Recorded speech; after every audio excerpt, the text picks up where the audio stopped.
Hi, my friend. It's Pat Sloan here. I can tell you that I love standing in front of red Zinger. I just love it. Look at this. How can you not be happy? I want to have it in my space all the time, which someday I will, as I have mine going on. So we're going to be doing Red Zinger on Thursdays all through October, because I know I'm not going to get it all done because there's other things I want to sew too. So I will be working on it. But today we're going to talk about Red Zinger some, about pacing. We're going to talk a little bit about pacing ourselves and our projects. I've got the October calendar. We have Secret Lives of Color and a really good mail call. Okay, Secret Lives of Color. I can't tell you, I love this chapter. Love it, love it, love it, love it. It is on taupe. And what's interesting is the chapter is nothing like the others because it's all about categorizing and creating a dictionary of the colors that existed and the words that were used, and just sort of like a regular dictionary about words. And it talks about the different people that tried to do this, and working with taupe apparently was a bit difficult back in the day when they got there, because in French taupe is a mole, an animal, the mole, and so taupe, the color, isn't necessarily the same color as a real mole. And so there's researchers that just went out and went to these zoos and looked at the colors, and it's just really fascinating. I just love it to death. Okay, so there's the color taupe, which is more brown in here than I would normally think of taupe. I think of it a bit more gray undertones than this, and the book talks, and this chapter talks about that, tells you sort of why that happened, that taupe is all over the place, that taupe is used in a wide varied variance of shades, which I think is super cool. So I could have done my taupe in more the taupe color that I thought, but I tried to match the book. So here we go. Here is my taupe.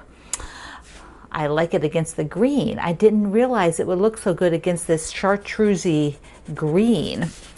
Is that a word, chartreusey? Okay, so there's our Secret Lives of Color for this month's ending. That's the ending color. Next month is all about black. A little black dress. So the black chapter will be super interesting, and it is the last chapter. And then we will set the quilt, or mine will be set by that time. All right, let's talk about coffee, because today is Starbucks Day. So thank you so much for all of you who sent me cards. This Starbucks on you and you and you. What do I like to drink? People ask me, I'll tell you again. I generally drink this is a grande, which is the medium size, and it's a espresso. It's an iced espresso, which is called an Americano, because they add the water so that you don't go when you just drink. Espresso is thick. You gotta dilute it some, and then I use a little splash of soy in there, just a little bit, just to give it a little creaminess. I'm sure that you all are very excited about that now. It's a real coffee drink, though. It tastes like coffee, so, and that's the part I like that part.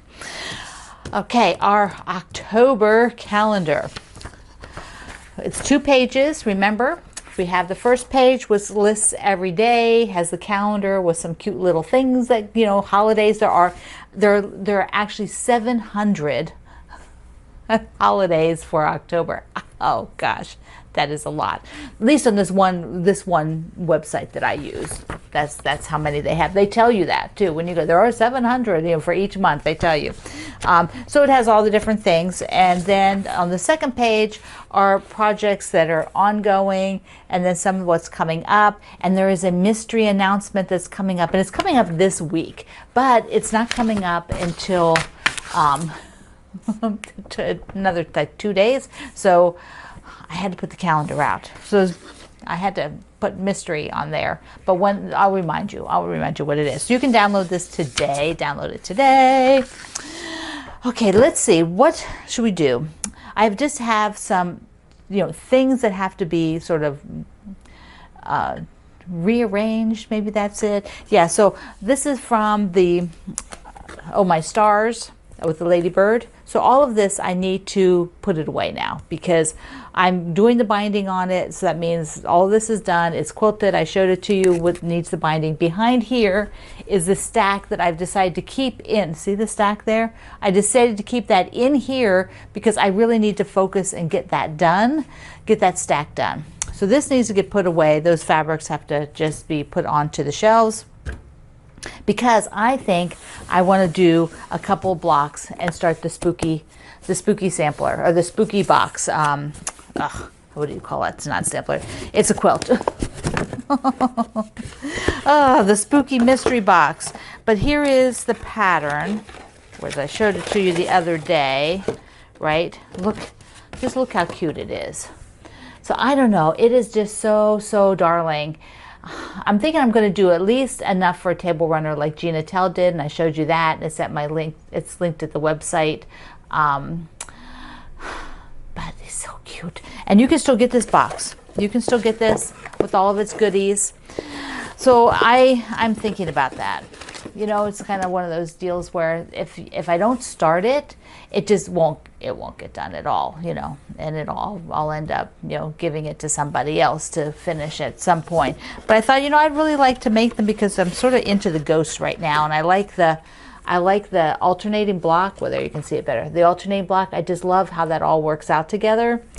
Okay, so if you have one of these and you're starting it, share a picture today on the group on Quilt Along with Pat Sloan at Facebook. Share where you're at with it. Share if you started it. Share if you're just looking at the fabric. Oh, do I have background fabric? How much background fabric do I need? 1 3/4 yard. They used a gray. I'll see what I have. I will see what I have. See what's out there. I know I have something. I have almost 2 yards of something. All right, let's go the other side. I just want to talk a little bit about pacing here as I talk about starting something, about pacing. So I'll meet you over there. So before we look at that, the Make-A-Wish ended, and I know the Fat Quarter Shop will do a post about it. What they have to do is contact the winners and get things organized and be sure everything is flowing, and then they'll do a post about it. But I had to tell you that the quilts all went for a wonderful amount of money. My quilt went for $1,600 for Make-A-Wish. Isn't that incredible? So awesome. Thank you everybody who bid. There were 40 bidders on mine. That's a lot. That's a lot. Mwah. Thank you for helping Make-A-Wish, having some child's dreams come true. Okay, salvages. Now, a few of you have asked about a book, because I know a lot of people really also like to have a book for a project. And Karen Griska wrote a book, but it was a long time ago, and all of you have bought all the copies that are out there that you could find on, you know, the resellers at Amazon and eBay and everything. So you've got to wait a bit till maybe somebody puts theirs up for sale again. But this one is available, and I thought I'd just show it to you real quick. This is by Real Nason. I like all the aqua. Look at all the aqua on this cover. So it's like the sashing, but then she did, look at this, like there's a little inner sashing. So cute. But she walks through, oh, there is my receipt. So she walks through, you know, how she thinks about this, what she does, looking at a bunch of different fun patterns, you know, how to go through the process. Yeah, so it's good for those of you who really love to have something to hold on to, something to look at. Here's colors. Yeah, so she does a super nice job walking through a lot of different aspects. There's like some little pin cushions. Aren't those darling? Look at them. Look at them. With the Christmas ornaments. Couldn't you see making those for your friends? So cute. And then there's some with just a few salvages. I like that idea. I think I love this quilt. And then with these strips like here, isn't that awesome? And look at that. A lot of it's not, you know, so it's not using a ton. You could actually, you know, maybe do one for a project. Wouldn't that be cute for the back of your project? And then use the salvages from the fabrics in it. Such fun ideas. There's one, child size quilt. There's a really like a tossed rail fence. That's super cute. The arrows. Okay, so, and then of course this one from the cover, which is amazing. I could see a whole bed quilt like that. It's like a bullseye, right? Now I wanted to again show you these because I think more of you are now interested. Hold on. More of you have become interested since I've started mine and have been showing them to you, you know, a little bit more regularly. A lot of you are more interested now in doing it. And so I want to show you those other colors so that you could get an idea. Because you don't have to do red like mine, even though that is the best color. Did you catch that? Okay, aqua. Here's white, which should be really, really pretty. Yellow, I think this is awesome too. And there's like a charcoal. Not quite black. I love that it's charcoal. Yeah. So these are ones that Karen made for me to show you so that you could see a block done just a little bit differently. And then this is the red that I'm using. And so it is linked in the description box below. And it has, let me get it up close. See, it has a little bit of a pattern in it. I'm not using a solid. And I really love this basic by Benartex. So it's really a nice one called Cross Weave or Cross Hatch or something like that, whatever it is. I have it linked below. All right, I want to talk about pacing because I was thinking about this and I use it, but I don't always use it for everything. And I realized that I wasn't sort of planning out my cross stitch. I will plan out like, you know, like the red Zinger here. Like, that's not a good one to say. Okay, like the, hold on, I'll come back. Hold on, I'm coming back around to this thought. Okay, so the ones where we're doing like a sew along, stuff like that, those I am definitely, you know, you're doing a block a week or or several blocks for a row, like in the Promise Me, you know, or you know, so each week is very laid out and specific. But something like the red Zinger, which I do have somewhat planned, and the cross stitch, I hadn't really said, how many blocks do I need to do this week? And how much of, you know, the cross stitching, I'm like, okay, I want to get it done by the next one, but what does that really mean? How much do I have to do each day? And all of a sudden that occurred to me that I was not thinking it through to that level. I was just kind of hoping I would get the cross stitch done by Tuesdays for the Christmas time. You know, this one, I was just hoping. And like for the Boo Crew, you know, I did it, I got it finished afterwards. But this one I want to keep up each week, so I just realized I need to chunk out what I'm looking at. So let me explain that to you so that it makes sense. You can actually see it so well with this particular one. Okay, so here is the design, is the words. So I've already got Merry Little, except for I have little hatches there to do, but Merry Little is almost finished. And then what I have to do is Christmas. So there's 1, 2, 3, 4, 5, 6, 7, 8, 9 letters. So if I did 2 letters a day, that would be like, you know, 4 days. Or I could do it in 3 days if I did another letter. So that would be like saying, okay, let's say today is Thursday, right? So that means on Friday I need to do CHRI, maybe Friday. Saturday would be ST. And then Sunday would be MAS. That would give me by end of Sunday to have it all done. And then if I'm not done, I can finish whatever it is on Monday. Now today I might actually start the C because I'm really pretty much done with the Merry Little. So I might go ahead and start the C. But that is chunking it out. That's saying how much of this will I actually sew. I have to sew that much, CHR, let's say, for Friday. So it has to be the end of Friday, I have to have those letters done. So with the quilt blocks and like something like Red Zinger, where we actually have a number of blocks, I can do that a little bit differently. So let me wheel this around. So there you're looking at, got 3 rows, right? There's 3 rows. So I've got 4 done. That means I need to get at least like every 3 days or so, do at least 4 blocks so that because I still have 1, 2, 3, 4, 5. If I consider like 4 of those one block, you know, so that makes that X kind of a thing there, then I have 1, 2, 3, 4, 5 of those left to do, and then the border.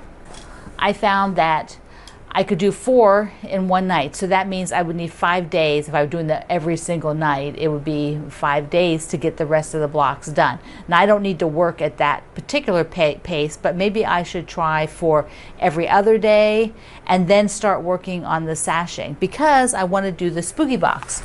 So if I'm going to do the spooky box quilt too, then I need to be, pacing here, because here I have four pumpkins and 4 ghosts, and 1, 2, 3, 4, 5, 6, 7, 8, eight stars to do. So that could be, I could do them like every other day. One night I could do red zingers, and one night I could do pumpkin, that kind of a thing. So I want to plan that out a bit for myself, because that's more fun for me, to be a little bit more structured, so I actually move forward, because I like to finish things. I like to move forward. Now, if you're a person who likes to be a little bit more serendipitous, you really don't need to have a schedule. Doesn't have a deadline, and you know that you keep working on it. I think that's key. If you know you keep working on it, then you probably don't need to think about it in this level. But if you're someone who kind of gets lost in the ruckus and gets, something else comes up and you kind of go scurrying over and do that, and you never get back to the first thing, then you might want to set some goals, like, how many letters do you have to do in a night? How many red zingers do I have to make in one evening to sort of move forward? And for me, it's 4. I find that I can do 4 in about an hour and 15 minutes, something like that, at night, when I'm, and then you don't have to think too much about these, so you can sew them late at night, at least for me. That's a perfect thing. All right, let's do the mail call. I'm going to go back to the other side. Okay, mail call. I have, this is from Arizona. Who's it from? I forgot the name. I didn't write it on the outside. Teresa in Arizona. Look how pretty this is. Look at that. And look at this sticker she put on the back. Ah, so cute. So cute. And she sent me along a sweet note and some darling selvages. Look at the edge. Look at those. Look. So cute. Okay, they're going right in the pile. See, I've got this stack that I'm working with for my 4 tonight. So tonight I'm going to do 4 of those. Definitely going to get another one done. So yeah, and I'm not sewing them together yet, because I want to rearrange them some afterwards. So I'm not sewing them together yet. Thank you, Teresa. So I'm going to add that in there. And then I got another super cute, super fun from Cynthia in Ohio. Look at this. Really sweet card.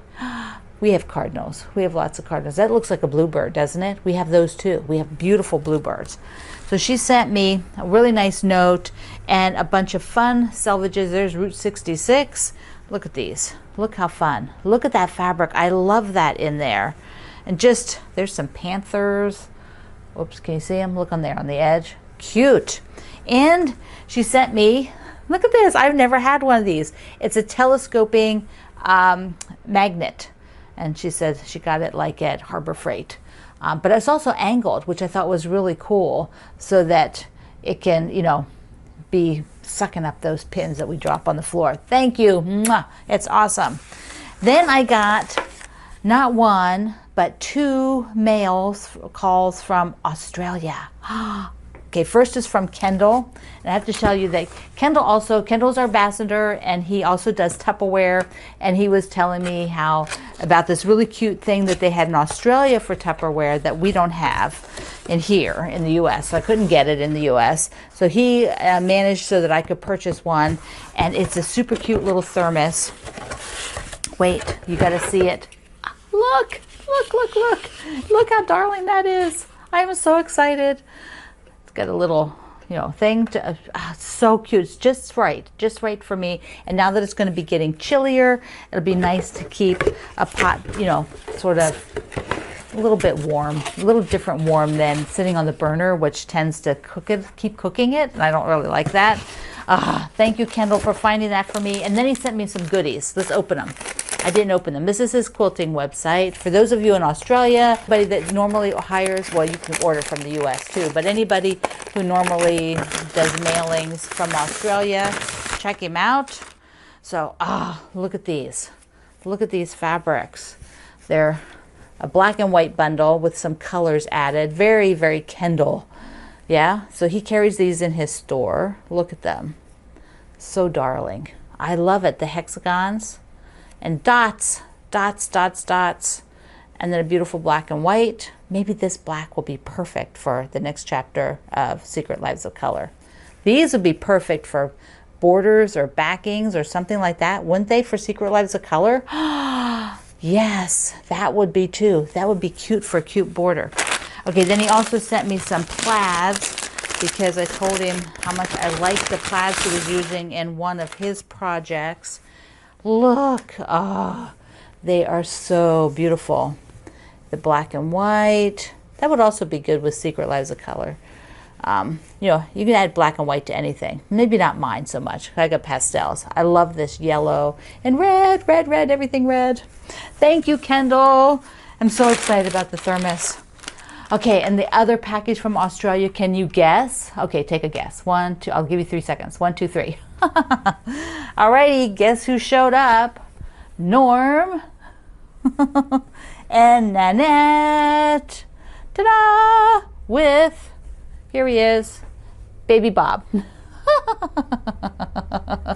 Okay, so they just got here. They actually just rang the doorbell as I was getting ready to film this. And so they're very tired from their journey. They spent way too long in customs in LA, and Baby Bob got cranky. And so I am going to let them rest. I will bring them back on in the next day or so. Let them have a little recovery. Also, I wanted to show you that Jane and I are really, really good friends and have been for a really long time. And so she sent me a little Tim Tam sweets and some koala bear candies and a panel. So we've always sent each other sort of fun, interesting things. This panel is incredible. So cool. It's, I believe, printed in Australia. Look at this. And it's a tree, right? See the bird at the top and the koalas and the kangaroos. Those are probably the only things I know I know the animals. There's a platypus maybe on there and some sweet birds and all the beautiful flowers. Jane and I love flowers. We are totally inspired. And you saw she took Norm and Nanette and Baby Bob to the gardens. Okay. I went on and on and on today, didn't I? So you're going to make your Secret Lives of Color. You're going to make some red zingers. Think about your process. Think a little bit about how to chunk it, how to think to give yourself like a peace of mind. Like, yeah, I can do this every, you know, this much in a day or that much in every 3 days, you know, whatever it is. And Norm, Nanette, and Baby Bob will be coming back. They're going to be here with me for a few days, and then they're going to go traveling again across the U.S. and visit some more people. So I'm just so excited to see them and have a little adventure with them here. And then I will give you some close-ups of Baby Bob as well. So, but not today. They need to rest. He's a little bit cranky. Okay.